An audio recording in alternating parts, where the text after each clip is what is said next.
അപ്പോൾ ബാക്ക്ഗ്രൗണ്ട് കാണുമ്പോൾ തന്നെ നിങ്ങൾക്ക് മനസ്സിലാക്കാണല്ലോ ഇന്ന് ഒരു കുക്കിംഗ് വ്ലോഗ് ആയിട്ടാണ് വന്നിരിക്കുന്നത്. അപ്പോൾ ഇതുവരെ ഇട്ടിട്ടുള്ള കുക്കിംഗ് വീഡിയോസിലെല്ലാം ഓൾമോസ്റ്റ് ഞാൻ എൻ്റെ പരീക്ഷണങ്ങളാണ് ഇട്ടിട്ടുള്ളത്. ലാസ്റ്റ് ഇട്ട കിണ്ണത്തപ്പം, പിന്നെ ചിക്കൻ സ്റ്റൂ, അങ്ങനെയുള്ള കുറേ ഐറ്റംസ് ഞാൻ ഷോർട്സ് ആയിട്ടൊക്കെ ഇട്ടിട്ടുണ്ട് കേട്ടോ. പിന്നെ മറ്റേ സുണ്ടൽ ഉണ്ടാക്കുന്നത്, പ്രോൺസ് ബിരിയാണി, അതൊക്കെ എൻ്റെ പരീക്ഷണങ്ങളാണ്. ഭാഗ്യവശാൽ അതൊന്നും ഫ്ലോപ്പ് ആയിട്ടില്ല.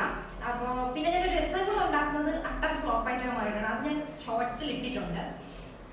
അപ്പൊ ഇന്ന് ഞാൻ ഉണ്ടാക്കുന്നത് വേറെ ഒന്നുമല്ല. അപ്പൊ വൈകുന്നേരമായപ്പോൾ നമുക്ക് ചായയുടെ കൂടെ കഴിക്കാനായിട്ട് ഒരു സ്നാക്സ്, എൻ്റെ ഫേവറേറ്റ് ആയിട്ടുള്ള ഒരു സ്നാക്സ് ആണ് കേട്ടോ ഉണ്ടാക്കുന്നത്. നിങ്ങൾക്ക് എല്ലാവർക്കും അറിയാവുന്നതാണ്, നിങ്ങളൊരു 99% ആൾക്കാരും കഴിച്ചിട്ടുള്ളതായിരിക്കും ഓട്ടട എന്ന് പറയുന്നത് കേട്ടോ. അപ്പോൾ ട്രിവാൻഡ്രത്ത് ഓട്ടട എന്നാണ് പറയുന്നത്. പിന്നെ ട്രിവാൻഡ്രത്തും എല്ലായിടത്തും ഓട്ടട എന്നാണോ പറയുന്നത് എനിക്കറിയില്ല. പക്ഷെ ഞങ്ങളുടെ ഇവിടെ ആയാലും എൻ്റെ വീട്ടിലായാലും ഓട്ടട എന്നാണ് എന്നെ പറയുന്നത്. പിന്നെ ഞാനത് ഉണ്ടാക്കുന്ന രീതി നിങ്ങൾ കണ്ടു നോക്കിയിട്ട് കമന്റ് ചെയ്യണം. നിങ്ങളുടെ നാട്ടിൽ ഈ പേരിൽ തന്നെയാണോ പറയുന്നതെന്ന് നിങ്ങൾ കമന്റ് ചെയ്യണം. അപ്പൊ സിമ്പിൾ ആയിട്ട് 1-2 ഇൻഗ്രീഡിയൻസ് കൂടുതൽ ഇടുന്നവർക്കൊക്കെ അങ്ങനെ ഇടാം. ഞാൻ പക്ഷേ സിമ്പിൾ ആയിട്ടാണ് ഉണ്ടാക്കുന്നത്. അപ്പൊ നമുക്ക് അത് ഉണ്ടാക്കുന്ന എങ്ങനെ ഞാൻ കാണിച്ചു തരാം.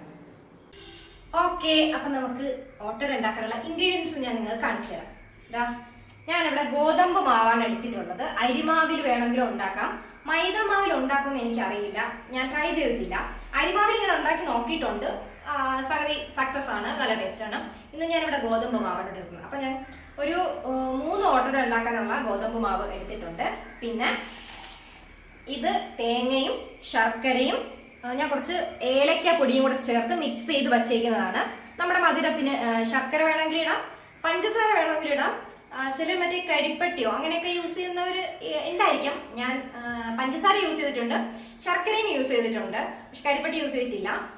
അപ്പൊ ഞാൻ ഇന്നിവിടെ ശർക്കരയും തേങ്ങയും ഏലക്കപ്പൊടി, ഏലക്കയുടെ ഫ്ലേവർ എനിക്ക് ഇഷ്ടം കേട്ടോ. അപ്പൊ ഇത്രയും ഇൻഗ്രീഡിയൻസ് വെച്ചാണ് നമ്മുടെ ഇവിടെ സാധാരണ ഇത് ഉണ്ടാക്കുന്നത്. വേറെ എന്തെങ്കിലും ഇൻഗ്രീഡിയൻസ് വെച്ചിട്ട് നിങ്ങൾ ഉണ്ടാക്കുന്നവരുണ്ടെങ്കിൽ കമന്റ് ചെയ്യാം. അപ്പൊ എനിക്കത് ട്രൈ ചെയ്ത് നോക്കാമല്ലോ. പിന്നെ ഇതിന് വേണ്ടത് വാഴയിലയാണ്. അപ്പൊ ഞാനിവിടെ ഒരു ഉണ്ടാക്കാൻ വേണ്ടി 3 വാഴയില എടുത്തിട്ടുണ്ട്. അല്ലാതെ വേണമെങ്കിൽ നമുക്കിത് നമ്മുടെ പ്ലാസ്റ്റിക്കിന്റെ ഒരു പേപ്പറിൽ എണ്ണ തടവിയിട്ട് അതിൽ വേണമെങ്കിലും നമുക്കിത് ഉണ്ടാക്കി എടുക്കാം. പക്ഷെ ഈ ഒരു വാഴയിലയിൽ അതങ്ങോട്ട് ചുട്ടെടുക്കണം, അതാണ് അതിന്റെ ആ ഒരു ടേസ്റ്റ് എന്ന് പറയുന്നത് കേട്ടോ. അപ്പോൾ ഇതുവരെ നിങ്ങൾ ഇങ്ങനെ ട്രൈ ചെയ്തിട്ടില്ലാത്തവരുണ്ടെങ്കിൽ ഒന്ന് ട്രൈ ചെയ്ത് നോക്കണം. അപ്പൊ നേരെ നമുക്കിനി തുടങ്ങാം. അപ്പൊ നമ്മൾ ഗോതമ്പ് മാവ് നമുക്ക് ആദ്യം ഒന്ന് കുഴച്ചെടുക്കണം. ചപ്പാത്തിയുടെ പരുവല്ല, അതിനേക്കാളും കുറച്ചും കൂടെ ലൂസ് ആയിട്ടുള്ള ഒരു ബാറ്റർ ആയിട്ട് നമുക്കിത് കുഴച്ചെടുക്കണം കേട്ടോ. ഒത്തിരി അങ്ങ് കുഴഞ്ഞത് എന്താ ഒരു ഇതായി പോവരുത്, എന്നാ ഭയങ്കര ടൈറ്റും ആയിട്ടിരിക്കരുത്. നമ്മൾ പരത്തുമ്പോൾ നന്നായിട്ടത് പരന്ന് വരുന്നു എന്ന ആ ഒരു കൺസിസ്റ്റൻസിയിൽ വേണം നമ്മൾ എടുക്കാൻ കേട്ടോ.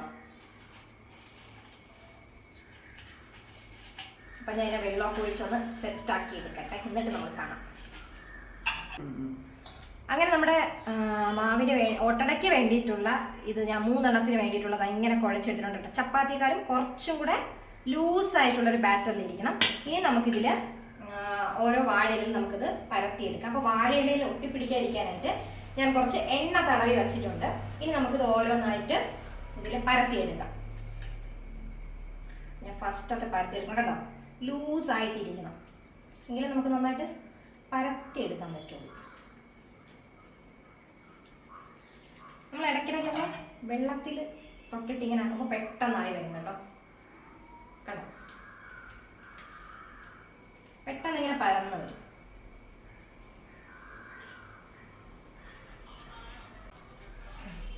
നമുക്കിത് വെള്ളത്തിൽ മുക്കിയിട്ട് വേണമെങ്കിലും ഇങ്ങനെ ആക്കാം, പരത്തിയെടുക്കാം. എണ്ണയിൽ എന്താ തൊട്ടിട്ട് വേണമെങ്കിലും പരത്തിയെടുക്കാം കേട്ടോ. ഞാൻ ഇലയിൽ ഇങ്ങനെ എണ്ണ പരത്തിയിട്ടുള്ളത് കഴിഞ്ഞ് പിന്നെ പരത്താനായിട്ട് എണ്ണ യൂസ് ചെയ്യുന്നില്ല. അപ്പൊ നല്ല ലൂസായിട്ടുള്ളത് കൊണ്ട് തന്നെ നന്നായിട്ട് പരന്ന് വന്നിട്ടുണ്ട് കേട്ടോ. അപ്പോൾ ഈ 3 എണ്ണത്തിലും പരത്തിയെടുക്കട്ടെ. അങ്ങനെ 3 എണ്ണം പരത്തി എടുത്തിട്ടുണ്ട് കേട്ടോ. നല്ല നൈസായിട്ട് തന്നെ പരത്തി കിട്ടിയിട്ടുണ്ട്. ഇനി നമുക്ക് അതിലേക്ക് നമ്മുടെ തേങ്ങയും ശർക്കരയൊക്കെ മിക്സ് ഇട്ട് കൊടുക്കാം കേട്ടോ.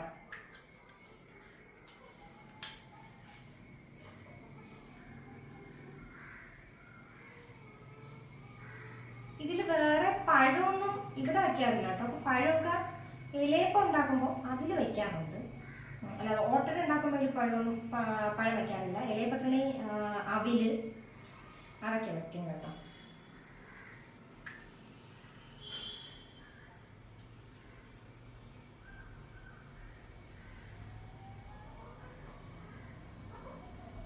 നമ്മുടെ മിക്സ് കുറച്ചധികം ഉണ്ടെന്നാണ് തോന്നുന്നത്. കുഴപ്പമില്ല.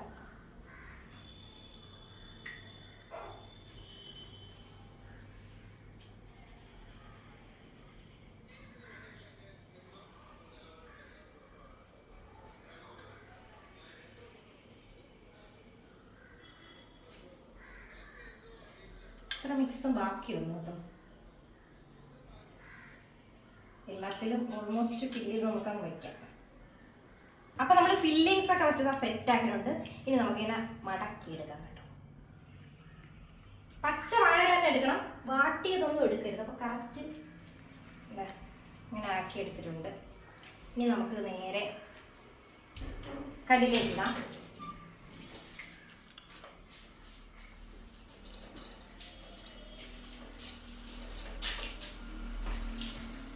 ഇനി അതോടൊപ്പം ഒന്ന് ചൂടായി വരട്ടെ. നമ്മൾ ചുട്ടെടുക്കുകയാണ്. ഓട്ടട എന്ന് പറയുമ്പോൾ തന്നെ ചുട്ടെടുക്കണം. അപ്പോൾ ഓടിൻ്റെ പാത്രമാണ് കേട്ടോ. വേറെ ദോശക്കല്ലുണ്ടല്ലോ, നോൺ സ്റ്റിക്ക് അല്ലാത്ത ദോശക്കല്ല്, അതിൽ വേണമെങ്കിലും എടുക്കാം. അതിവിടെ ഇല്ല. നമ്മൾ ഉറട്ടിയൊക്കെ ചുടുന്ന ഒരു പാത്രമുണ്ട്, ഡീറ്റെയിലായിട്ട് എനിക്കറിയില്ല. അപ്പം അതിലാണ് ഓട്ടട ചുട്ടെടുക്കുന്നത്. അപ്പം അത് ചുട്ട് വരട്ടെ. ഈ കാണുന്ന ഒരു പരുവത്തിൽ നമ്മുടെ വാഴയില വരും കേട്ടോ. നല്ല കരിഞ്ഞ് അതിൽ നിന്നിങ്ങനെ സെപ്പറേറ്റ് ആയിട്ട് വരും. നമ്മൾ വയ്ക്കുന്ന സമയത്ത് ഒട്ടിയായിരിക്കുമല്ലോ ഇരിക്കുന്നത്. അപ്പോൾ അവസാനം ആ ഒരു മൂത്ത് വരുന്ന പരുവം എന്ന് പറയുന്നത് ഇങ്ങനെ വാഴയില സെപ്പറേറ്റ് ആയിട്ട് വരും. കാണുമ്പോൾ തന്നെ അറിയണ്ട, അകം കണ്ടോ. ഇനി അകത്ത് കുറച്ചുകൂടെ വേവാനുണ്ട് കേട്ടോ. അതും കൂടെ വെന്ത് സെറ്റായിട്ട് വരുമ്പോൾ വാഴയിൽ വയ്ക്കുമ്പോൾ തന്നെ ഒരു സൂപ്പർ മണം വരുന്നുണ്ട് കേട്ടോ. അതുകൊണ്ടാണ് നമുക്ക് അല്ലാതെ വേണമെങ്കിലും ഞാൻ നേരത്തെ പറഞ്ഞ കണക്ക് ആ പ്ലാസ്റ്റിക്കിൻ്റെ ഒക്കെ ഒരു പേപ്പറിൽ പെട്ടെന്ന് തട്ടിക്കൂട്ടാണെങ്കിൽ ഞാൻ അങ്ങനെയൊക്കെ വെക്കാറുണ്ട്. പക്ഷേ സമയം കിട്ടണമെങ്കിൽ ഞാൻ വാഴയില തന്നെ വയ്ക്കാറുണ്ട് കേട്ടോ. വാഴയില വയ്ക്കുമ്പോൾ തന്നെ ആ ഒരു മണം വരും. പിന്നെ വാഴയിലയുടെ ആ ഒരു എന്താ പറയാ, ഒരു വര കണക്കുള്ളത് അതിൽ വരും കേട്ടോ. നല്ല മണം വരുന്നുണ്ട്. അപ്പം ഇതെല്ലാം 3 എണ്ണം ഒന്ന് മൂപ്പിച്ചെടുക്കട്ടെ. അങ്ങനെ നമ്മുടെ ഓട്ടട ഇവിടെ സക്സസ്ഫുള്ളി കംപ്ലീറ്റഡ് ആയിട്ടുണ്ട് കേട്ടോ. അപ്പോൾ വാഴയിലൊക്കെ ചുട്ടെടുത്തുകൊണ്ട് തന്നെ സൂപ്പർ മണം കേട്ടോ. അപ്പോൾ ഞാൻ ഉണ്ടാക്കിയ രീതി നിങ്ങൾ കണ്ടല്ലോ. അപ്പോൾ ഇതിന് ഈ പേരെല്ലാം നിങ്ങളുടെ നാട്ടിൽ പറയുന്നത് നിങ്ങൾ കമൻറ്റ് ചെയ്യണം കേട്ടോ. അപ്പോൾ എന്തായാലും നമുക്ക് കഴിച്ച് നോക്കാം. കഴിച്ച് നോക്കിയിട്ട് ഞാൻ പറയാം കേട്ടോ.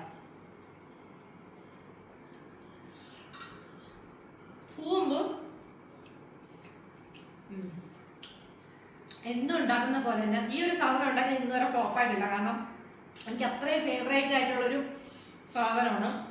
നല്ല ടേസ്റ്റ് ഉണ്ട്. ഏലക്കയുടെ ആ ഒരു ഫ്ലേവറും കൂടെ ഉള്ളതുകൊണ്ട് നല്ല ടേസ്റ്റ് ഉണ്ട് കേട്ടോ. ഓട്ടടയും കട്ടൻ ചായയും നല്ലൊരു മഴയും കൂടെ ഉണ്ടായിരുന്നെങ്കിൽ സൂപ്പറാണ്. ഞാൻ നല്ല തണുപ്പത്ത് ഈ ചൂട് ഓട്ടട കഴിക്കാൻ സൂപ്പറാണ് കേട്ടോ. അപ്പോൾ നിങ്ങൾ ഉണ്ടാക്കി നോക്കിയിട്ടില്ലാത്തവരാണെങ്കിൽ ഉണ്ടാക്കി നോക്കണം. നിങ്ങളുടെ നാട്ടിലും ഈ പേര് തന്നെയാണെന്നുള്ളത് നിങ്ങൾ കമൻറ്റ് ചെയ്യണം.